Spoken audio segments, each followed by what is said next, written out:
बिस्मिल्लाहिर्रहमानिर्रहीम नहमदुहु व नुसल्ली व नुसल्लिमु अला रसूलिहिल करीम अम्मा बअदु फ़अऊज़ु बिल्लाहि मिनश्शैतानिर्रजीम बिस्मिल्लाहिर्रहमानिर्रहीम अलिफ लाम रा किताबुन उहकिमत आयातुहु सुम्मा फुस्सिलत मिन लदुन हकीमिन खबीर अल्ला तअबुदू इल्लल्लाह इन्ननी लकुम मिन्हु नज़ीरुम व बशीर सदक़ल्लाहु मौलानल अज़ीम रब्बि इश्रह ली सदरी व यस्सिर ली अमरी वहलुल उक़दतम मिन लिसानी यफ़क़हू क़ौली अल्लाहुम्मा सल्लि अला मुहम्मदिन व अला आलि मुहम्मद कमा सल्लैता अला इब्राहीम व अला आलि इब्राहीम इन्नका हमीदुम मजीद अल्लाहुम्मा बारिक अला मुहम्मदिन व अला आलि मुहम्मद कमा बारकता अला इब्राहीम व अला आलि इब्राहीम इन्नका हमीदुम मजीद। 12वें सिपारे के आगाज़ में सूरह हूद का हिस्सा है। सूरह हूद 11वें के आखिर से शुरू हो रही है और 12वें के निस्फ़ के बाद तक और उसके बाद फिर सूरह यूसुफ़ 12वें सिपारे में है। और ये यहाँ से सूरतों का जो तसलसल है सूरह यूनुस से लेकर सूरतुल मोमिनून 18वें सिपारे तक, ये तमाम की तमाम सूरतें मक्की हैं और मक्की सूरतों का एक मजमूआ है। बीच में सूरतुर राद है जिसके बारे में ज़्यादा राजिह राय तो ये है कि ये मक्की है, अलबत्ता बाज़ में मदनी भी कहा गया है और कुछ आयात उसकी मक्की और कुछ उसकी मदनी हैं। और मक्की सूरतों का आम तौर पर जो मिजाज होता है वो ज़्यादातर बहस तौहीद रिसालत आखरत इन मज़ामीन पर बहस होती है और मदनी सूरतों के अंदर आम तौर पर अहकामात से बहस होती है। मुनाफिकीन का कहीं कहीं ज़िक्र आता है, यहूद व नसारा का तज़किरा आता है। तो इस मिजाज को अगर आदमी समझे तो उस मिजाज के समझने के बाद शुरू से सूरत का अगर लिखा हुआ न भी देखें कि ये मक्की है या मदनी है तो तब भी आदमी को सूरत के मिजाज के समझने के बाद अंदाज़ा हो जाता है और अंदाज़ा हो जाना चाहिए। सूरह हूद से पहले सूरह यूनुस है, वो भी हज़रत यूनुस अलैहिस्सलातु वस्सलाम का उसमें तज़किरा है और उन्हीं के नाम पर है। और सूरह हूद में हूद अलैहिस्सलातु वस्सलाम का तज़किरा और हूद अलैहिस्सलातु वस्सलाम के साथ और भी अम्बिया अलैहिस्सलातु वस्सलाम का तज़किरा है। इसी मुनासबत से इसका नाम हूद रखा गया है। सूरह यूनुस भी हुरूफ़ मुक़त्तआत से शुरू हो रही है और सूरह हूद भी हुरूफ़ मुक़त्तआत से शुरू हो रही है। उसके बाद सूरह राद, सूरह इब्राहीम, सूरतुल हिज्र, ये सब सूरतें हुरूफ़ मुक़त्तआत से शुरू होती हैं। और ये बात हम पहले अर्ज़ कर चुके हैं कि हर वो सूरत जो हुरूफ़ मुक़त्तआत से शुरू होती है उसके शुरू में कुरान मजीद की हक़्क़ानियत और कुरान मजीद के मुअजिज़ा होने को बयान किया जाता है। चुनांचे यहाँ पर भी किताबुन उहकिमत आयातुहु सुम्मा फुस्सिलत मिन लदुन हकीमिन खबीर, ये अज़ीमुश्शान किताब है और जिसकी आयात को मुहकम किया गया है, कोई नस्ख़ का तब्दील का कोई एहतमाल नहीं और फिर खोल खोल कर भी इनमें मज़ामीन बयान किए गए हैं। मौजू और मज़मून सूरत, हर सूरत का एक ख़ास मौजू और दावा होता है। वो क्या है? अल्ला ताबुदू इल्लल्लाह। दो दावे हैं यहाँ पर, दो बुनियादी मज़मून हैं। नंबर 1 कि अल्लाह के सिवा किसी और की बंदगी नहीं होनी चाहिए। नंबर 2, अगर इस बंदगी में तुमसे कभी कोताही हो जाए तो अल्लाह तबारक व तआला से अपने गुनाहों की माफ़ी मांग लिया करो, इस्तिग़फ़ार कर लिया करो। और यही दो दावे हर नबी ने ज़िक्र किए। यानी इसमें अम्बिया अलैहिस्सलाम का तज़किरा है, नूह अलैहिस्सलाम का तज़किरा है और इसी तरह से वो अक़वाम ख़म्सा मुहलका 5 अक़वाम बड़ी जिनका जगह जगह तज़किरा आता है। हज़रत नूह अलैहिस्सलाम की कौम, हूद अलैहिस्सलाम की कौम, सालेह अलैहिस्सलाम की कौम और इसी तरह से लूत अलैहिस्सलाम की कौम और शुएब अलैहिस्सलाम की कौम। इन 5 अक़वाम का तज़किरा है और इन 5 के 5 अक़वाम के अम्बिया अलैहिस्सलाम की दावत है और उनकी दावत में ये दो बातें नुमायाँ हैं। वाज़ेह ये दो बातें आपको नज़र आएंगी कि सिर्फ़ अल्लाह की बंदगी होनी चाहिए, अल्लाह के सिवा किसी की नहीं। और नंबर 2, अगर कहीं कोताही और गलती हो जाए तो इस्तिग़फ़ार और तौबा कर लिया करो। यहाँ पर भी यही मज़मून है। व अनिस्तग़फ़िरू रब्बकुम, पहली बात अल्ला ताबुदू इल्लल्लाह, अल्लाह के सिवा किसी की बंदगी ना हो। अच्छा, अल्लाह ताबुदू का लफ्ज़ जहाँ पर भी आता है बंदगी और इबादत का, अब्दुल्लाह इब्न अब्बास रज़ी अल्लाह तआला अन्हुमा इरशाद फरमाते हैं इस बंदगी से मुराद तौहीद है कि सिर्फ़ और सिर्फ़ अल्लाह ही की बंदगी हो, बस सिर्फ महज बंदगी नहीं, बंदगी तो बहुत सारी कौमें अल्लाह की बंदगी करने वाली थी, लेकिन शिरक था। कहा ऐसी बंदगी हो, उस बंदगी में अल्लाह तबारक व तआला के साथ किसी को भी शरीक न ठहराया जाए। और रिसालत का भी बयान है। ऐसी सूरतों में जहाँ हरूफ मुक़त्ताअत आते हैं तो शुरू में कुरान की बात आती है, रिसालत की बात भी आती है।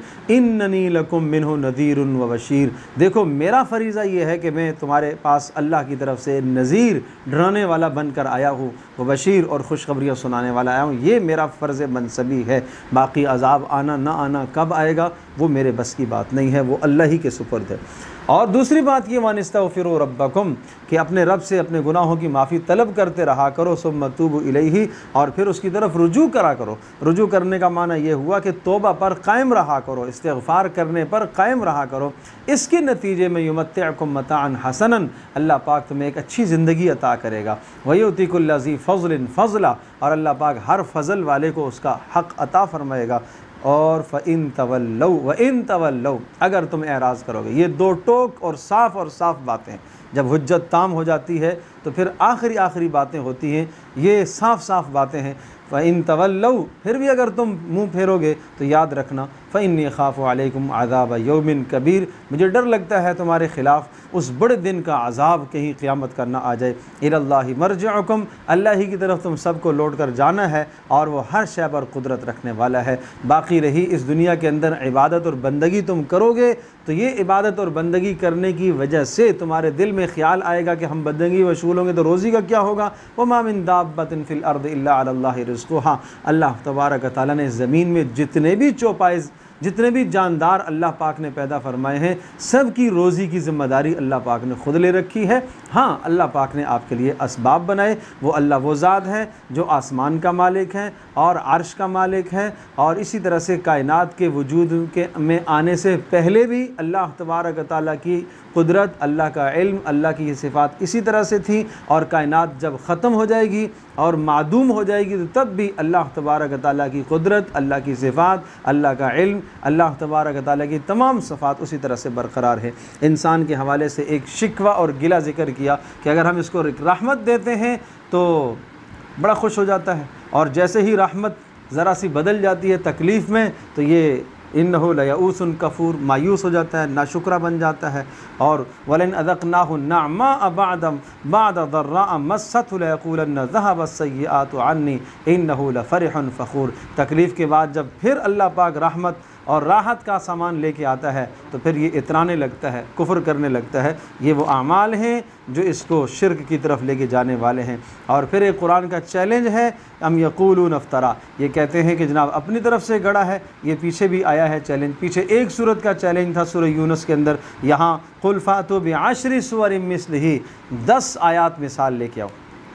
तो ये सूरत पहले की नाजिल हुई है, इसलिए कहा कि 10 मिसालें, 10 सूरतें ले आओ, और अगर अकेले नहीं ला सकते हो तो अपने साथ अपने मददगारों को बुला लो। उसके बाद हज़रत नूह अलैहिस्सलातु वस्सलाम का बड़ी तफसील से तज़किरा आया। अच्छा, पिछली जो सूरत थी सूरह यूनुस और ये सूरह हूद, सूरह यूनुस के अंदर हज़रत नूह अलैहिस्सलातु वस्सलाम का तज़किरा बहुत इजमाल के साथ था, और वहाँ हज़रत मूसा अलैहिस्सलाम का तज़किरा क़द्र तफसीली था। यहाँ इसका बिल्कुल उल्ट है। यहाँ हज़रत नूह अलैहिस्सलाम का क़िस्सा बड़ी तफसील से आया है और मूसा अलैहिस्सलाम का ज़िक्र बड़ा इजमाल के साथ आया है। तो हज़रत नूह अलैहिस्सलाम की दावत, वही जो मैंने पहले शुरू में बात अर्ज़ की है कि इस सूरत का जो ख़ास मौजू है, अल्लाह के सिवा किसी की बंदगी नहीं होनी चाहिए, और अगर गुनाह हो जाए तो इस्तिग़फ़ार कर लिया करो। देखो नूह अलैहिस्सलाम ने क्या दावत दी, अल्लाह ताबुदू इल्लल्लाह, वही बात रिसालत की, इन्नी लकुम नज़ीरुम मुबीन, मैं अल्लाह की तरफ से डराने वाला हूँ। अल्लाह ताबुदू इल्लल्लाह, अल्लाह के सिवा किसी की बंदगी नहीं होनी चाहिए। इन्नी अख़ाफ़ु अलैकुम अज़ाब यौमिन अलीम, और मैं तुम्हारे हवाले से बहुत डर रखता हूँ दर्दनाक दिन के अज़ाब का। अब कौम के आगे क्या जवाबात थे, एतराज़ात क्या थे। पहला एतराज़, मा नराका इल्ला बशरम मिसलना, हमारी तरह के आप इंसान हैं, हमारे और आप में क्या कमाल है, आप रसूल बन के आए, हम नहीं मानते। नंबर 2, वमा नराका तबअका इल्ला अल्लज़ीना अरादिलुना बादियर राय, आपके मानने वाले बहुत घटिया राय रखने वाले लोग हैं, कोई मजबूत लोग नहीं है। नंबर 3, वमा नरा लकुम अलैना मिन फ़ज़ल, आपको हमारे ऊपर क्या फ़जीलत हासिल है, माल व असबाब आपके पास नहीं है, ख़ानदान आपका नहीं है, जो ख़ानदान आपका है इतना हमें भी है। क़ाल या क़ौमी अरायतुम इन कुन्तु अला बय्यिनतिन मिन रब्बी, बड़े शानदार जवाब दिए नूह अलैहिस्सलाम ने कि मैं अल्लाह की तरफ से एक दलील पर हूँ, एक पैगाम लेकर आया हूँ, और ये दलील की तरफ से तुम्हारी आंखें क्यों अंधी हो गई हैं। याद रखना, मैं इस दलील को, इस पैगाम को तुम्हारे ऊपर थोपता नहीं हूँ, ये मेरा काम नहीं है। मैं तुम्हारे सामने अल्लाह का पैगाम सुनाता हूँ और मैं तुमसे किसी किस्म के अजर का मुतालबा नहीं करता। और तुम्हारा ये कहना कि मेरे मानने वाले बहुत घटिया लोग हैं, बादी अर्रा ये है और उनकी कोई हैसियत नहीं है माशरे में, तो वो तुम्हारे नज़दीक गिरी हुई राय रखने वाले हैं, अल्लाह के नज़दीक बुलंद मकाम पाने वाले हैं, इनको मैं अपने पास से दूर नहीं कर सकता। अच्छा, फिर वया कौमी मन यंसुरनी मिनल्लाह, ए मेरी कौम, अगर मैं इनको दूर कर दूँ तो कौन मेरी मदद करेगा। ये कैसी बातें तुम करते हो। हमेशा हर सरमायादार तबके की यही कोशिश रही कि नबियों के पास रहने वाले जो लोग हैं, गरीब गुरबा, उनको दूर कर दिया जाए। उनके साथ हमारा मिजाज नहीं मिलता, हम उनके साथ नहीं मिल खाते, हम नहीं बैठ सकते। अच्छा, अज़ाब कब आएगा। वला अक़ूलु लकुम इंदी ख़ज़ाइनुल्लाहि, मेरे पास अल्लाह की रहमत के ख़जाने हैं नहीं। अल्लाह ने इनको हिदायत दी, तुम्हें नहीं दी। मेरे पास ख़जाने नहीं है हिदायत के कि मैं हिदायत तुम्हें दे सकूं। और ना मैं तुमसे ये कहता हूँ कि मैं कोई फ़रिश्ता हूँ, मैं एक इंसान हूँ। जैसे तुमने कहा ना कि तुम्हें हमारे ऊपर क्या फ़जीलत है, तू भी इंसान है, हम भी इंसान हैं, तो भाई मैंने कौन सा कहा कि मैं फ़रिश्ता हूँ। रसूल तो इंसान ही आया करता है। वला अक़ूलुल्लज़ीना तज़दरी आयुनुकुम लन युतियहुमुल्लाहु खैरा, और जिन लोगों के हवाले से तुम्हारे ज़हन में राय ख़राब है और तुम ये समझते हो कि बहुत घटिया लोग हैं, तो अल्लाह तबारक व तआला अगर उनको कोई खैर अता करे तो मैं उस खैर को नहीं रोक सकता। उनको अल्लाह दे रहा है, उनको अल्लाह हिदायत दे रहा है, और अल्लाह तबारक व तआला खूब जानता है कि कौन हिदायत का मुस्तहिक़ है। जब ये सारी बातें हो गई तो नूह इस्लाम से कहने लगे, ए नूह, बहुत झगड़ लिया, हमारे और आपके दरमियान में बड़े झगड़े हो गए, अब फ़ातिना बिमा ताइदुना इन कुन्त मिनस सादिक़ीन, ले आज़ाब। और अल्लाह की तरफ से वही हुई नूह अलैहिस्सलाम को। नूह इस्लाम ने कहा, इन्नमा यातीकुम बिहिल्लाह, अज़ाब तो अल्लाह लाएगा, मेरे बस की बात नहीं है। मेरी नसीहतें अब अगर तुम्हें फ़ायदा नहीं दे रही हैं और अब तुम्हारे लिए हिदायत मुमकिन नहीं है, तो फिर अल्लाह पाक से ये दुआ मांगी, वऊहिया इला नूहिन अन्नहु लन युअमिन मिन कौमिका इल्ला मन क़द आमन, ए नूह, जो ईमान ला चुके, अब बाकी ईमान नहीं लाएंगे। नूह इस्लाम ने उनके खिलाफ बद्दुआ फरमाई। अल्लाह पाक की तरफ से हुक्म हुआ कश्ती बनाओ, और उन्होंने उस कश्ती को बनाया। और जब भी ये कश्ती के पास से गुज़रते, इस्तेहज़ा करते, मजाक उड़ाते, बिल आखिर अल्लाह तबारक व तआला की तरफ से अज़ाब का फ़ैसला हुआ और ज़मीन के चप्पे चप्पे से पानी निकला, आसमान से भी पानी बरसा और पूरी की पूरी धरती पानी से भर गई। जहाँ जहाँ इनकी आबादी थी वहाँ तूफ़ान आया, और वो तूफ़ान भी कोई हल्का तूफ़ान नहीं, इतना बुलंद तूफ़ान कि जो पहाड़ों तक जा रहा है और पानी पहाड़ों को छू रहा है। और फिर इसी असना में कश्ती जब चली तो अल्लाह के नाम से बिस्मिल्लाह मजरेहा व मुरसाहा इन रब्बी लगफुर रहीम, ये दुआ पड़ी और कश्ती में सवार हुए, और वो कश्ती समंदर में मौजों की तरह पानी के अंदर चल रही थी। नूह इस्लाम ने इसी असना में अपने बेटे को देखा कि वो पानी के किनारे में खड़ा है। कहा कि या बुनैया इरकम माना वला तकुम मअल काफिरीन, ले ईमान और हमारे साथ सवार हो जा। उसने कहा नहीं, मैं ईमान नहीं लाऊंगा, कुफ्र पर था। तो कहा कि मुझे एक ये पहाड़ है, पनाह दे देगा, मैं उस पहाड़ पर चढ़ जाऊँगा। फरमाया ला आसिमल यौम मिन अम्रिल्लाहि इल्ला मन रहीम, आज अल्लाह के अज़ाब से तुम्हें कोई भी नहीं बचा सकता। चुनाचे एक मौज बीच में आई और वो गर्क हो गया। और ये जब सब की सब कौम तबाह हुई तो फिर अल्लाह तबारक व तआला ने ज़मीन को हुक्म दिया कि अपने पानी का निगल, आसमान को हुक्म दिया तो रुक जा, और थम गया, और आसमान थम गया, और फिर सारा का सारा पानी खुश्क हुआ और कश्ती जो है वो जूदी पहाड़ पर जाकर रुकी। और फिर नूह अलैहिस्सलाम की रब से मारूज़ात, अल्लाह तूने कहा था तेरी अहल को निजात दूँगा, मेरा बेटा हलाक हो गया। अल्लाह ने क्या इरशाद फरमाया, या नूह इन्नहु लैसा मिन अहलिक, ये तेरा अहल नहीं है। आपकी इत्तिबा जो न करे, आपका सुलभी बेटा होकर भी आपकी अहल का नहीं है, वो आपके ख़ानदान में से नहीं होगा। लेकिन जो आपका सुलभी नहीं है, अगर आपकी इत्तिबा करने वाला है तो वो आपके अहल में से है, वो आपके घर वालों में से है, वो आपके अक़रबा में से है, उसको नजात मिलेगी। फिर उसके बाद हज़रत हूद अलैहिस्सलाम का तज़किरा, बिल्कुल यही अल्फाज इसी तरह से, या कौमी उअबुदुल्लाह मा लकुम मिन इलाहिन गैरु, अल्लाह के सिवा किसी की बंदगी नहीं होनी चाहिए और मैं तुमसे कोई अजर नहीं मांगता हूँ। या कौम इस्तग़फिरू रब्बकुम, अल्लाह से अपने गुनाहों की माफ़ी मांग लिया करो। ये जो इस सूरत का ख़ास मज़मून है। तो इस कौम का भी तज़किरा, यानी हज़रत हूद अलैहिस्सलाम की कौम, कौम आद का, कहने लगे या हूद मा जितना बिबय्यिनतिन व मा नहनु बितारिकी आलिहतिना अन क़ौलिक, महज़ तेरी दावत से हम अपने बुतों को नहीं छोड़ेंगे और ना हम तेरे ऊपर ईमान लाएंगे। और याद रख, हमारे बुतों की अगर तू बुरा भला कहता है, इसके नतीजे में तेरी अक़ल ख़ब्त हो जाएगी। तो हूद अलैहिस्सलाम ने कहा ठीक है, तुम कर गुज़रो मेरे ख़िलाफ़ जो मंसूबे बनाना चाहते हो, मैं तो अल्लाह पर भरोसा करता हूँ और अल्लाह ही की कब्ज़े कुदरत में हर इंसान है। फ़इन तवल्लौ, अगर तुम एराज़ करते हो तो मैंने अल्लाह के पैगामात पहुँचा दिए। और फिर अल्लाह की तरफ से अज़ाब का फ़ैसला हुआ। अल्लाह ने हूद अलैहिस्सलाम और उनके मानने वालों को नजात अता फ़रमाई। फिर उसके बाद हज़रत सालेह अलैहिस्सलाम और उनकी कौम का तज़किरा, बिल्कुल यही अल्फाज, उअब्दुल्लाह मा लकुम मिन इलाहिन गैरु, अल्लाह के सिवा किसी की बंदगी नहीं होनी चाहिए। फस्तगफिरूहु सुम्मा तूबू इलैहि, अपने गुनाहों का इस्तिग़फ़ार करो और अल्लाह की तरफ रुजू किया करो। और सालेह अलैहिस्सलाम से कहने लगे, सालेह ये कैसी बातें आगे तू करता है, क़द कुन्त फ़ीना मरजूवन क़ब्ल हाज़ा, इस दावत से पहले तो हम आपको बड़ा समझदार समझते थे। ये बात मैं पहले अर्ज़ कर चुका हूँ कि नबियों से कौमें मुखालफत कब मोल लेती हैं। नबी हमेशा हक़ की बात क्या करता है, नबी हमेशा क़राबतदारी को जोड़ने की बात करता है, नबी हमेशा गमखारों का ख्याल रखता है, परेशानियों का, परेशान हाल लोगों का ख्याल रख, उस पर कोई कदगन नहीं लगाता, उस पर कोई इख्तिलाफ़ नहीं होता। आप अलैहिस्सलाम भी नबुव्वत से पहले ये काम आपकी खुसूसियात में से थे। इख्तिलाफ़ कब होता है, जब नबी तौहीद की बात करता है, जब नबी अपनी रिसालत की बात करता है। इख्तिलाफ़ कब होता है, जब वो समझते हैं कि नबी की बात मानने के बाद हमारी चौधराहट और हमारा असर रसूख कम हो जाएगा। अब नबी के लोग मानने वाले बन जाएंगे, उसी के गुन गाएंगे, हमें कौन पूछेगा। वहाँ से कौमें बिगड़ जाती हैं। तो यहाँ पर भी बिल्कुल यही तज़किरा है। मौजज़ा मांगा, सालेह अलैहिस्सलाम ने मौजज़ा अल्लाह के हुक्म से दिखाया, ऊँटनी दिखाई, कहा इसे छेड़छाड़ न करना, अगर तुमने इसे कोई छेड़छाड़ करी और बुरे इरादे से तुम इसके पास आए, अल्लाह का अज़ाब आएगा। उन बदबख्तों ने, जब इंसान के ऊपर हवस शहवत सवार हो जाती है, अक़ल पर पर्दे पड़ जाते हैं, तो क़ीदार नामी एक शख्स था, उसने उस ऊँटनी को काट दिया, उसके पैर काट दिए, और जब पैर काटे तो फिर अल्लाह का अज़ाब आया। व अख़ज़ल्लज़ीना ज़लमुस्सैहा फ़अस्बहू फ़ी दियारिहिम जासिमीन, एक चीख ने आके चंगाड़ ने पकड़ा और ऊँधे मुँह ऐसे हो गए कअल्लम यग़नऊ फ़ीहा, जैसा यहाँ कोई था ही नहीं।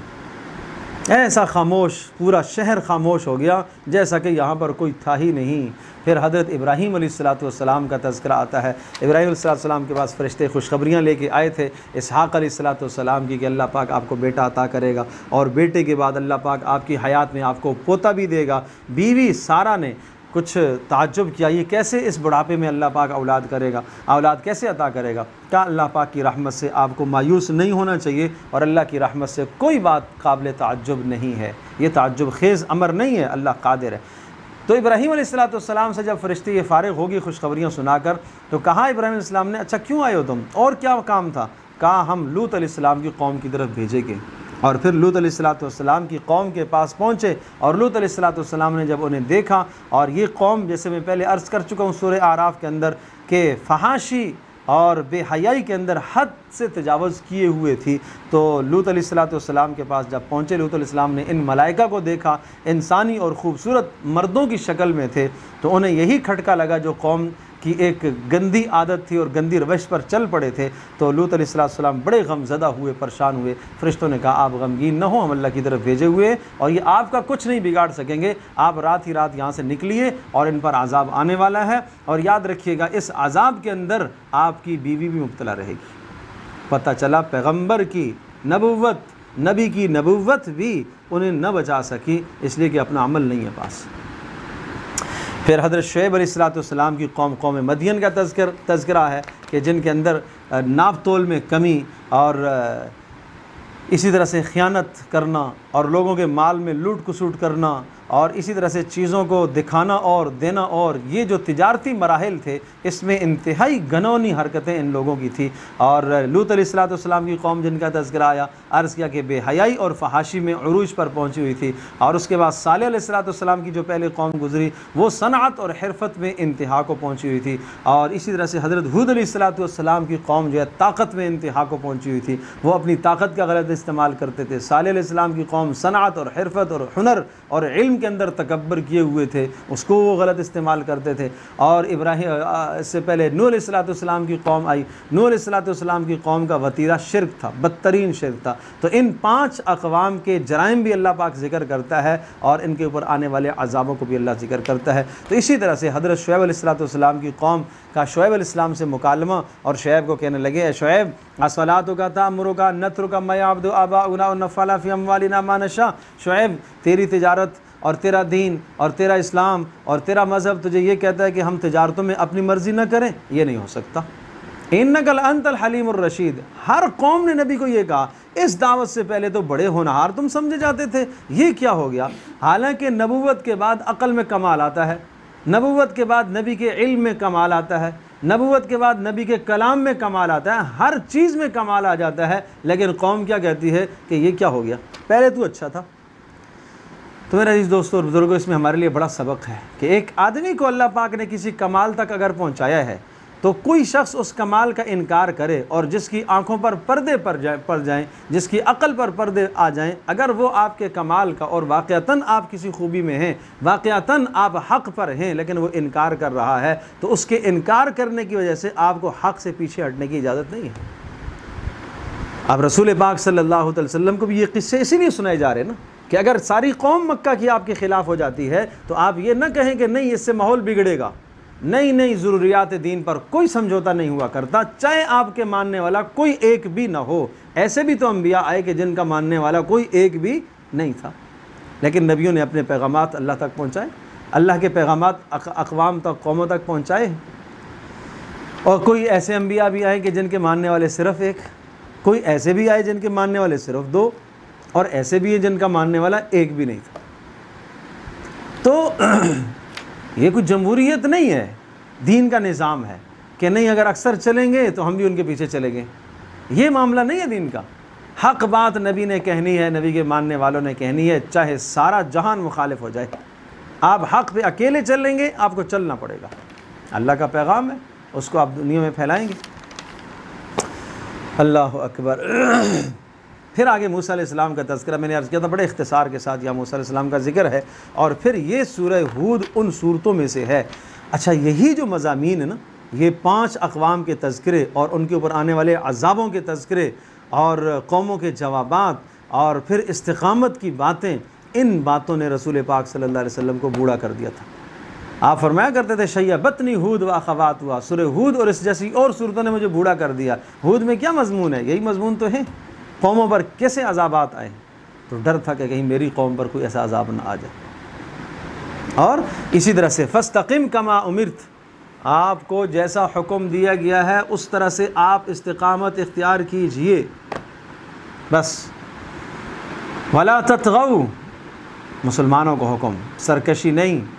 वला तरकनू इलल्लज़ीना ज़लमू फ़तमस्सकुमुन नार, ज़ालिम, काफिर, मुशरिक, यहूद, नसारा, जो तुम्हारे नबी के, तुम्हारे रब के दुश्मन, उन अक़वाम की तरफ ज़र्रा सा मैलान भी नहीं करना। हसरत की निगाह से भी मत देखना। उनकी तहज़ीब को नबी की तहज़ीब से अच्छा मत समझना। उनकी सक़ाफ़त को नबी की सक़ाफ़त से अच्छा मत समझना। उनके रहन सहन को नबी की ज़िंदगी से अच्छा मत समझना। उनके नज़रियात को कुरान और हदीस के नज़रियात से अच्छा मत समझना। उनकी तिजारत को, उनके मामलात को, उनकी माशरती ज़िंदगी को, ज़िंदगी के किसी भी रुख को अगर तुमने मुसलमान इस्लामी ज़िंदगी से अच्छा और बेहतर समझा तो अल्लाह का अज़ाब तुम्हारे ऊपर आएगा। ज़रा सा मैलान भी बर्दाश्त नहीं है, ज़रा सा मैलान भी बर्दाश्त नहीं है। ये कैसी बात करते हो? तौहीद एक ऐसा अमर है, रिसालत एक ऐसा अमर है, ज़रूरियात दीन एक ऐसी चीज़ है। आज हम कहते हैं कि दुनिया भी राज़ी, रब भी राज़ी, दोनों चीज़ें ना। रसूल पाक सल्लल्लाहु अलैहि वसल्लम ने साफ साफ बताया, मन अहब्ब आखिरतहु अदर्र बिदुनिया, जो आदमी आखिरत को महबूब बनाएगा दुनिया का कुछ न कुछ नुकसान तो होगा। और मन अहब्ब दुनिया हो अदर्र बि आखिरतिही, और जो शख्स दुनिया से मोहब्बत रखेगा उसकी आखिरत का कुछ न कुछ नुकसान होगा। अब ये तुम्हारे ऊपर है। फ़ाथिरु मा यबक़ा अला मा यफ़ना, कि तुम ये करो कि उस बाकी आखिरत को दुनिया की फ़ानी होने वाली चीज़ों पर तो तरजीह दिया करो ना। जब दोनों का टकराव आ जाए तो कम से कम आखिरत को तरजीह दे दिया करो। उसके बाद सूरह यूसुफ है। सूरह यूसुफ बड़ी अजीब सूरत है। सूरह यूसुफ, सूरह त्वाहा और सूरह क़सस, ये 3 सूरतें इस तरह से एक तरह की हैं आपस में कि इन तीनों में ज़्यादातर जो बयान है वो एक शख्स की किरदार को बयान किया गया है। हज़रत यूसुफ़ अलैहिस्सलाम के किरदार को बयान करती है। क़सस और ताहा इन दोनों में मूसा अलैहिस्सलाम का किरदार है। अच्छा, एक होता है अम्बा और रसुल, नबियों की ख़बरें, जैसे ये पीछे आ गई, ये अम्बा और रसुल कहलाती हैं कि 5 अक़वाम बड़ी बड़ी जो गुज़री और उन अक़वाम के अम्बिया के साथ मुकालमात, और वो मुकालमात के जो तज़किरे आपके सामने आए, इनको अम्बा और रसुल कहा जाता है। अम्बा कहते हैं बड़ी ख़बरों को, और ये जो आगे आने वाला है इसको कहते हैं क़ससुल अम्बिया, ज़ाती किरदार, नबियों का ज़ाती किरदार। अब यहाँ हज़रत यूसुफ़ अलैहिस्सलाम का ये तज़किरा नहीं है कि कौम के साथ उन्होंने क्या सवाल जवाब हुए, कौम को आपने क्या दावत दी, नहीं, एक शख्स का ज़ाती किरदार क्या होना चाहिए, इनफरादी किरदार क्या होना चाहिए, निजी किरदार क्या होना चाहिए, किसको आदमी नमूना बनाए। नबियों की ज़िंदगी तुम्हारे लिए नमूना है। जैसे नबियों की ज़िंदगी कौमों के लिए रहनुमाई है, फ़र्द वाहिद के लिए भी ये रहनुमाई है। तो इस रहनुमाई को समझाने के लिए हज़रत यूसुफ़ अलैहिस्सलाम का किरदार बयान किया गया। क्या अजीब किरदार था, कैसे किरदार के मालिक थे, और ये समझाया गया कि एक अदना से अदना मकाम से इंसान उठकर तरक्की और बुलंदी के उरूज तक फ़र्द वाहिद जब पहुंचता है, चलो ठीक है, आप कहेंगे हम बहैसियत कौम नहीं ऊपर जा सकते, तो भाई बहैसियत फ़र्द तो ऊपर जा सकते हो। दुनिया और आखिरत की तरक्कियाँ तुम्हारे कदम चूमे, ये तो तुम कर सकते हो। यूसुफ़ अलैहिस्सलाम का तज़किरा तो देखो। और रसूल पाक सल्लल्लाहु अलैहि वसल्लम पर ये उस वक्त सूरत नाज़िल हुई थी कि जब आप अलैहिस्सलातु वस्सलाम से मुशरिकीन ने यहूद के ईमा और इशारे पर यह सवाल किया था कि ये बनी इसराइल कौम जो शाम में आबाद थे और वहाँ से ये मिस्र में कब कैसे मुंतकिल हुए, तो उसके सवाल के जवाब में ये सूरत आई और पूरा यूसुफ़ अलैहिस्सलाम का फिर तज़किरा आया। फिर ये सूरत साथ ये बयान करती है कि एक इब्तिदाई, मैंने अर्ज़ किया कि इब्तिदा से लेकर उरूज तक आदमी कैसे पहुँचता है, क्या क्या इम्तिहानात आते हैं। जो आदमी किसी बुलंद मनसब पर पहुँचता है उसको उस बुलंद मनसब की कीमत देनी पड़ती है, और वो कीमत होती है मसाइब। उस बुलंद मनसब की कीमत क्या है? मसाइब, परेशानियाँ, तकलीफ़ें, रिश्वत नहीं, मसाइब हैं। अब देखिए शख्सी किरदार कैसा होना चाहिए, उनके तज़किरे से सुनो। इज़ क़ाल यूसुफ़ लि अबीही या अबती इन्नी रअयतु अहदा अशरा कौकबन, अपने वालिद के सामने ख्वाब ज़िक्र किया कि मैंने एक बड़ा शानदार अज़ीम शान ख्वाब देखा है, मैं देख रहा हूँ कि 11 सितारे हैं और सूरज और चाँद ये सब के सब मेरे सामने सजदा कर रहे हैं। वालिद हज़रत याक़ूब अलैहिस्सलाम इस गैर मामूली ख्वाब को समझ गए कि ये किसी बुलंदी की तरफ इशारा है, कोई बहुत बुलंद मकाम मिलने वाला है। अब आप अंदाज़ा कीजिए कि वो बुलंद मकाम ये नहीं कि आज ख्वाब देखा कल बुलंदी पर पहुँच गए, वो कितने साल लगे, कितना तवील ज़माना लगा। ये दुनिया दारुल अस्बाब है, ये दुनिया दारुल अस्बाब है। कहाँ अच्छा बेटा ठीक है, ख्वाब तो तूने देखा, अपने भाइयों से तज़किरा नहीं करना। पता चला कि हसद पैदा होता है। आप अपनी अच्छाई को आप कहीं ऐसी जगह पर जिक्र न करें जहाँ आपको नज़र बद लग सकती है, जहाँ आपको हसद खा सकता है, जहाँ आपके ख़िलाफ़ कोई मंसूबा बना सकता है। क्या ज़रूरत है? याद रखिएगा ये नेमत सल्ब हो जाया करती है दुनिया के अंदर। जब हम अपनी नेमत को दूसरों के सामने बतौर फ़ख्र के बयान करते हैं, दूसरों को तपाने और जलाने के लिए बयान करते हैं, हमारी नेमत ज़ाया हो जाती है। ये समझाया गया, ये उसूल समझा है। बुलंदियों पर पहुँचना है, जो कमालात अल्लाह ने दिए हैं, कमालात को एक वक्त आने से पहले मत ज़ाहिर करो, मत पहले ज़ाहिर करो, छुपाए रखो। मुखलिस है, किसी मुखलिस को बताओ, अपने उस्ताद को बताओ, अपने शेख को बताओ, मुरब्बी को बताओ, बाप को बताओ, जहाँ तुम्हें अंदेशा हो मत बताओ। लक़द कान फ़ी यूसुफ़ व इख़्वती आयातुल लिस्साइलिन, बड़ी बुलंद निशानियाँ हैं यूसुफ़ अलैहिस्सलाम के इस किरदार में। यूसुफ़ अलैहिस्सलाम का सब्र देखिए। बरादरान ने कुएँ में डालने की स्कीम बनाई, मंसूबा बनाया कि यूसुफ़ अलैहिस्सलाम को अपने बाप से दूर करना है, इसलिए कि यूसुफ़ अलैहिस्सलाम से कोई याक़ूब अलैहिस्सलाम को कुछ ज़्यादा ही मोहब्बत हो गई। हकीकत ये नहीं थी, बाप के लिए सारे बेटे बराबर हैं, और नबी आदल न करे ऐसा नहीं हो सकता। 100% आदल है, लेकिन ये कदरे छोटे थे। इनकी वालदा का भी इंतकाल हो गया था, और चूँकि वो बाकी भाई जो 10 के 10 थे वो एक बीवी से थे, और यूसुफ़ अलैहिस्सलाम और इनके छोटे भाई बिन्यामीन वो एक बीवी से थे, तो लिहाजा इनकी माँ का इंतकाल हो गया, और ये थे भी दो सारे छोटे थे। तो इसलिए याकूब अलैहिस्सलाम इनको अपने साथ रखा करते थे कि कहीं इनको कोई नुकसान ना पहुँचे। ये बात भाइयों को बुरी लगती थी। नहनु उस्बा, हम एक जमात हैं, हम घर के काम काज करते हैं, हम सारे मशक्क़तें बर्दाश्त करते हैं, लेकिन ये बाप क्या मकाम इनका है। आज भी घर के अंदर भाई को भाई से हसद लग जाता है। ये माँ बाप की ज़िम्मेदारी है कि अदल इंसाफ़ करें, औलादों में दरमियाना रवि इख्तियार करें, आता में, देने में, हक़ देने में बराबरी करें। फिर भी अगर उसके बाद भी हसद लगता है तो आप कम अज़ कम बरी ज़िम्मा हो जाएंगे, आप बरी ज़िम्मा हो जाएंगे। फिर हसद लगने का मतलब ये कि वहाँ पर भी कोई ख़राबी है, आप उसका मौका ना दें, आप कोशिश करेंगे मौका ना दें। ये एक बाप की, एक माँ की ज़िम्मेदारी है। खैर, उरूज पर पहुँचने की मैंने अर्ज़ किया कि ये कीमत है। खैर, बरादरान ने मशवरा किया और आपस में, एक ने कहा कत्ल कर देना चाहिए, दूसरे ने रहम किया, ला तक़्तुलू यूसुफ, नहीं करो भाई तो है। अंदर कुछ ना कुछ दिल में तो बात आती है कि भाई है, भाई अच्छा नहीं है, खून तो अपना ही है, कत्ल ना करो। क्या करें फिर? और किसी कुएं में डाल दो, ऐसे कुएं में डाल दो जिसमें पानी वानी ना हो, कोई आएगा निकाल लेगा और इसकी जान भी बच जाएगी और तुम्हारा काम भी हो जाएगा। इसी पर इत्तेफाक हुआ तो याकूब अलैहिस्सलाम के पास आए, अब्बा को राज़ी किया, कल हम ले जाएंगे, इसको साथ खिलाएंगे पिलाएंगे, खेलेगा कूदेगा, जंगल में हमारे साथ, हम बकरियाँ चराने के लिए जाते हैं, लिहाजा हमें दे दे। याकूब अलैहिस्सलाम ने कहा नहीं, मुझे डर लगता है कहीं कोई भेड़िया ना आ जाए, कोई इसे खा न ले। कहा कैसे हो सकता है, भेड़िए की मजाल, नहनु उस्बा, हम तो एक बड़ी जमात हैं, भेड़िया खा के तो दिखाए, इन्ना इदल लखासिरून, अगर भेड़िए ने खा दिया तो हम तो फिर बड़े नुकसान वाले में, फिर तो हम तो खसारे वाले।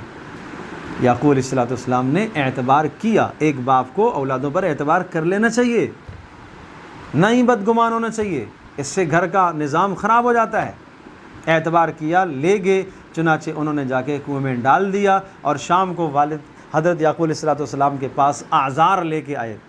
एक तो आए ताख़ीर से, मगरिब में आ जाया करते थे, सूरज गुरूब से पहले आते थे, आज ताख़ीर से आए। भाई कैसे ताख़ीर से?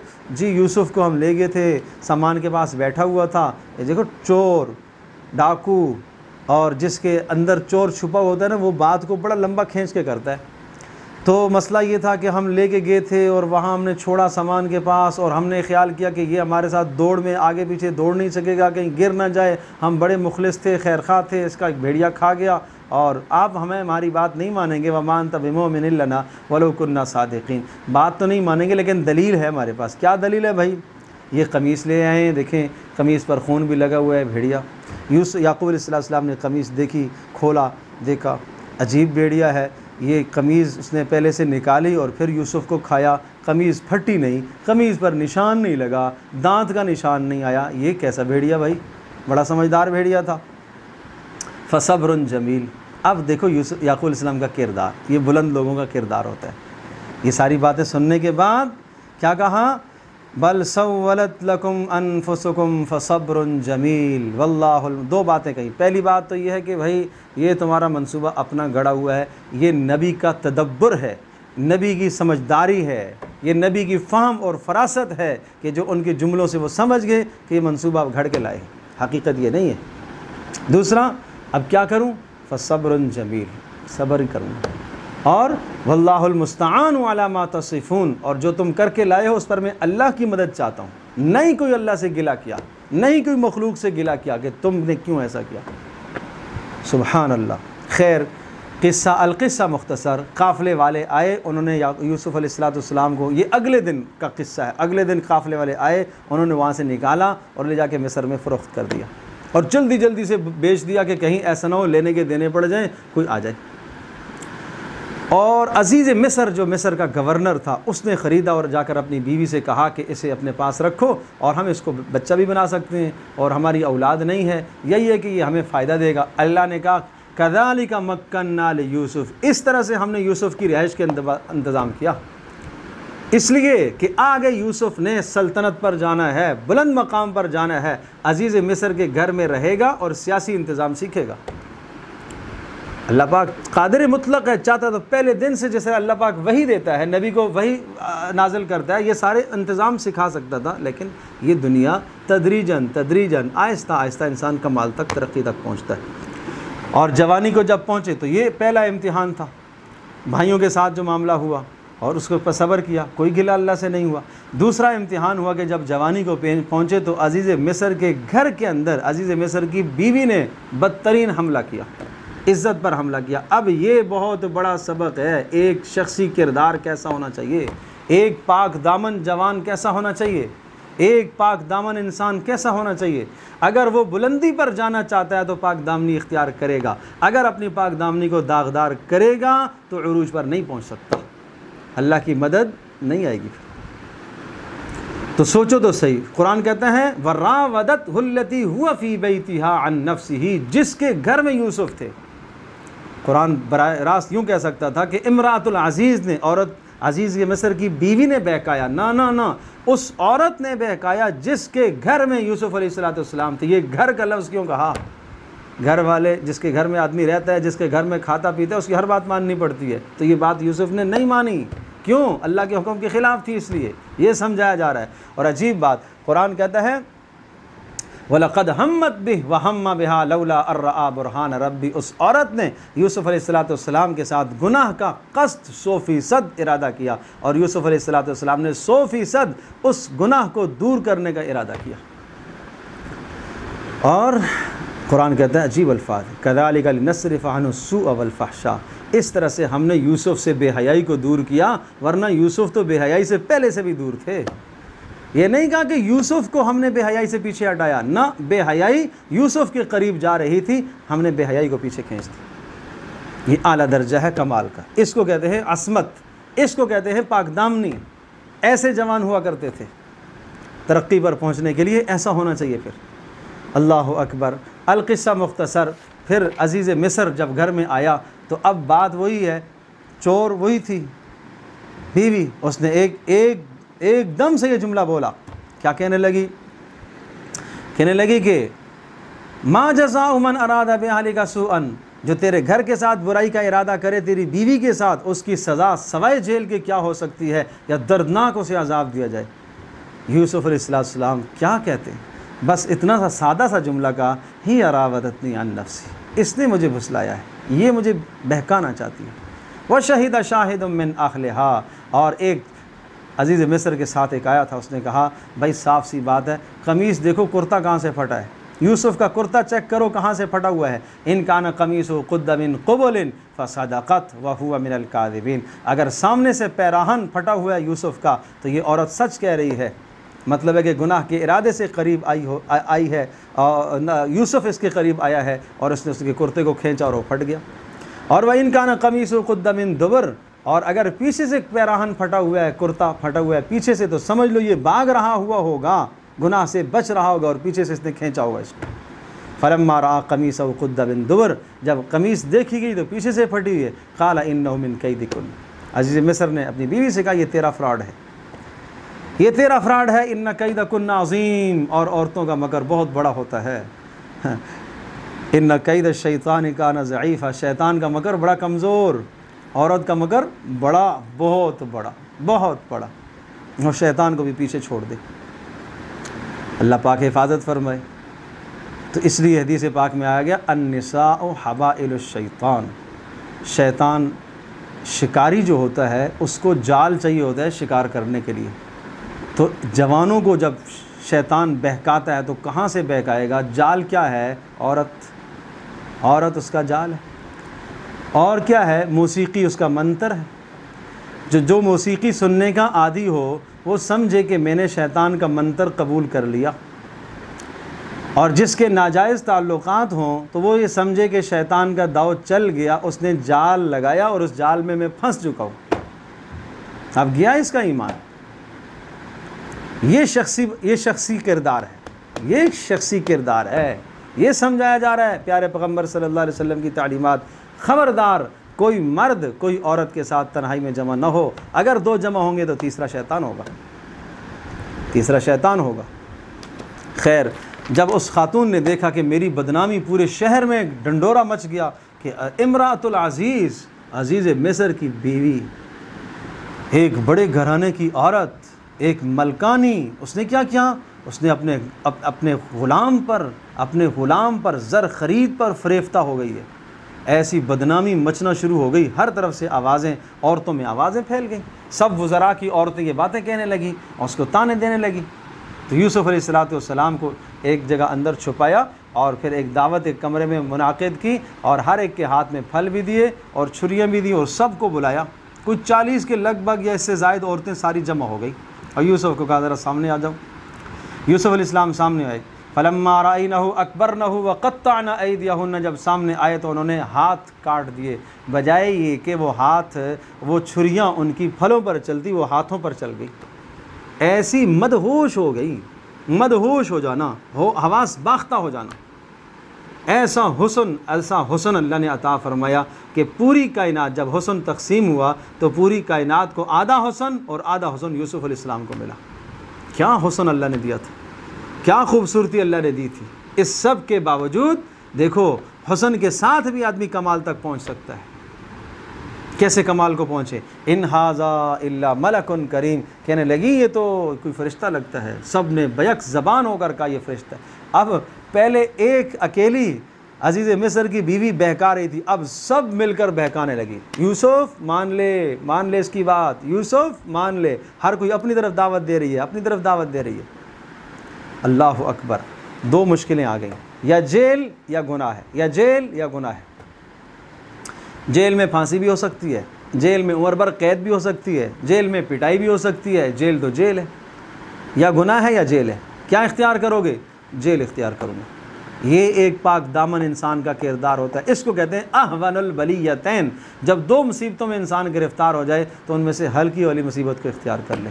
तो ईमानदार आदमी के नज़दीक हल्की मुसीबत जेल में जाना है। गुनाह करना हल्की मुसीबत नहीं है, बड़ी मुसीबत है। वो एक आर्जी लज्जत तो है, लेकिन उसके बाद अपने परवरदिगार को नाराज़ करना बहुत बहुत बड़ी मुसीबत है। वो कोई हल्की मुसीबत नहीं है। उसके बदले में आखरत का अजाब मोल लेना कोई हल्की मुसीबत नहीं है, बड़ी मुसीबत है। इसलिए यूसुफ़ अलैहिस्सलाम ने जेल जाने को पसंद किया। चुनाचे जेल भेज दिए गए, इस इल्ज़ाम से बचने के लिए जेल में भेज दिए गए। वदखलमा, अब जेल में एक आला किरदार का मालिक, उसकी जेल में क्या मेहनत है वो जिक्र की। वदखल माअ सिजना फ़तयान, ऐसा नहीं कि मसाइब में गिर गए तो शिकवे, या अल्लाह मेरा क्या जुर्म था, तूने मुझे जेल में बाप से जुदा कर दिया, कुएं में डाल दिया, अजीज़ मिस्र के पास फ़रोख्त हुआ, मुझे बेचा गया, एक नबी के घर से परवरिश पाने वाला और नबी के घर का एक बंदा, और मुझे बेचा गया और फिर उसके बाद जेल। अल्लाह मेरा क्या कसूर? नहीं, कोई ज़बान पर गिला नहीं। जेल में भी जाके अल्लाह की वहदानियत, अल्लाह की तौहीद, ख्वाब, दो आदमियों ने आगे ख्वाब का तज़किरा किया तो उनको ख्वाब की ताबीर बताने से पहले अल्लाह की तरफ दावत दी और कहा इन्नी तरक्तु मिल्लत कौमिन ला युमिनून बिल्लाहि व हुम बिल आखिरति हुम काफिरून, मैं उस कौम की मिल्लत को छोड़ चुका हूँ जो अल्लाह का इनकारी है। मैंने अल्लाह पर वत्तबाअतु मिल्लत आबाई, मैं इब्राहीम, इसहाक़ और याकूब की मिल्लत और दीन पर चलने वाला हूँ। और देखो, हमें ज़ेब नहीं देता कि अल्लाह के साथ किसी को शरीक ठहराया जाए, और लोग इसको नहीं जानते। और ए मेरे जेल के साथियों, बताओ कई रब बना दिए जाएं वो ज़्यादा बेहतर है या एक अल्लाह को माबूद बनाया जाए? और याद रखना ए मेरे जेल के साथियों, जो तुमने ख्वाब पूछे थे, जिसने ये कहा था मैंने ख्वाब में देखा है कि मेरे सर पर रोटियों का टोकरा एक रखा हुआ है और उससे जो है परिंदे खा रहे, का तुम्हें तो सूली पे लटकाया जाएगा। और जिसने देखा था कि मैं बादशाह के लिए शराब बना रहा हूँ, ये आज़ाद हो जाएगा। अब बाज़ मुफस्सिरीन ने लिखा एकदम से चौकन्ने हो गए, चौंक गए। नहीं, हमने ख्वाब नहीं देखा था। वो जिसने देखा था, जिसकी मौत का फैसला, नहीं ख्वाब नहीं देखा था, हमने वैसे ही बनाया, हमने फ़र्ज़ी बनाया था आपका इम्तिहान लेने के लिए। ख़ुज़ियल अम्रुल्लज़ी फ़ीही तस्तफ़्तियान, अब ऐसा ही होगा जैसा तुमने पूछा था, देखा था या नहीं देखा था। इससे उलमा ने लिखा है कि झूठा ख्वाब भी बड़ा गुनाह है भाई। ये अल्लाह पर झूठ बांधना है कि मुझे अल्लाह ने रात को ये दिखाया जबकि रात में इसने नहीं देखा। इसलिए कि अच्छे ख्वाब को नबूवत का 46वां हिस्सा कहा गया है, वही का 46वां हिस्सा कहा गया है। तो झूठा ख्वाब बयान करना बड़ा जुर्म है। ये लोग इसको शायद जुर्म नहीं समझते, जबकि बड़ा गुनाह है। उसके बाद यूसुफ़ अलैहिस्सलाम की रिहाई के असबाब, जेल से पैदा हुए रिहाई के असबाब के अज़ीज़ मिस्र नहीं, बादशाह मिस्र, जो मिस्र का बादशाह था, सल्तनत जिसके पास थी, उसने एक अजीब सा ख्वाब देखा और एक अजीब नौइयत का ख्वाब था। उसने अपने अराकीन से पूछा, बताओ भाई इसकी क्या ताबीर हो सकती है? किसी ने कहा ऐसी फजूल बातें हैं, इसकी कोई ताबीर नहीं है। एक शख्स ने कहा, जो नजात पा के जेल से रिहा होकर आया था, उसने कहा ओह मुझे याद आ गई बात, जेल में एक आदमी पड़ा हुआ था, उसने मुझे कहा भी था अपने बादशाह के सामने जाके जिक्र करना कि एक बेगुनाह कैद में पड़ा हुआ है और बहुत शानदार ताबीर बताता है, मुझे भेजो। पहुंच गए यूसुफ अलैहिस्सलाम के पास और कहने लगा कि हमारे बादशाह ने ख्वाब देखा है। क्या देखा है? सबअ बक़रातिन सिमान याकुलुहुन्ना, 7 मोटी गाय हैं और उनको 7 दुबली पतली गाय खा रही हैं, और 7 खोशे तरोताज़ा और उनके ऊपर लिपटे हुए हैं 7 खुश्क खोशे। ये क्या है? ये क्या चीज़ है? यूसुफ अलैहिस्सलाम ने शानदार ताबीर बताई, ताबीर भी तदबीर भी, ताबीर भी तदबीर भी। ताबीर ये बताई है कि इसकी ताबीर ये है कि 7 साल खूब फरावानी होगी और ज़मीन से गल्ले निकलेंगे और फिर 7 साल कहत सारी के आएंगे। ये जो 7 मोटी फरबा गाय हैं, इनका मतलब ये है कि ज़मीन गल्ला देगी। 7 तरोताज़ा खोशे, ज़मीन से गल्ला निकलेगा। उसके बाद 7 खुश्क खोशे, उनको लपेट लेंगे, मतलब है कि जो गल्ला जमा होगा वो खा जाओगे। अच्छा, ये ताबीर है। तो वो वापस आया और आके बादशाह को कहा कि ये उसने बताया है। बुलाओ भाई उसको। बादशाह तो खुश हो गया, मैं ख़ुद सुनना चाहता हूँ इससे ताबीर। यूसुफ अलैहिस्सलाम बुलंद किरदार के मालिक ऐसे हुआ करते हैं। हमारा जैसा कोई होता छलांगे लगाता हुआ बाहर आता, मुझे बादशाह ने बुलाया है, चल भाई बादशाह ने बुलाया है। ना ना ना, बादशाह ने बुलाया, ऐसे थोड़ी जाऊँगा, पहले उन औरतों से पूछो मुझे जेल क्यों भिजवाया था। एक अच्छे किरदार का आदमी अपनी सफाई कराया करता है, सफाई कराया करता है अपने, कि मेरे ऊपर जो इल्ज़ामात लगे हैं उन इल्ज़ामात से मुझे बरी करो। क्यों? इसलिए कि कल जब बुलंद किरदार पर आएगा तो लोग फिर वही ताना देंगे। इसलिए यूसुफ अलैहिस्सलाम ने कहा कि जाओ पहले उन औरतों से पूछ के आओ, और बादशाह से कहो उनसे पूछे। चुनांचे बादशाह ने उन सब को बुलाया, अजीज़ मिस्र की बीवी, और वो सब की सब थी, और सब ने बैक ज़बान कहा कि अना रावतहु अन नफ्सिही, हमने यूसुफ को बहकाया था, व इन्नहु लमिनस सादिक़ीन, वो सच्चा था, वो सच्चा था, वो सच्चा था। और ये सब कुछ इसलिए यूसुफ अलैहिस्सलाम कह रहे हैं कि मैंने इसलिए ये किया, ये इंतज़ाम इसलिए कर रहा हूँ ताकि अजीज़ मिस्र समझ ले, इस बात को जान ले, उसकी गैर मौजूदगी में मैंने उसके घर के साथ कोई ख़यानत नहीं की है। बुलंद किरदार के मालिक ऐसे हुआ करते हैं, जिस घर में पलते हैं, जिस घर में बड़े होते हैं, जिस घर में तरबियत होती है, वहाँ ख़ाइन नहीं होते। वमा उबर्रिउ नफ्सी इन्न नफ्स लअम्मारतुम बिस्सूइ, हाँ मैं अपने नफ्स की बरात भी नहीं करता। नफ्स इंसान को गुनाहों का हुक्म देता रहता है, जिस पर अल्लाह पाक रहम फरमाए वो बच सकता है। मेरे परवरदिगार ने मेरे ऊपर रहम फरमाया, इसलिए मैं बच गया हूँ। अब उसके बाद जेल से रिहाई के असबाब इंशाअल्लाह कल के सबक में अर्ज़ करेंगे।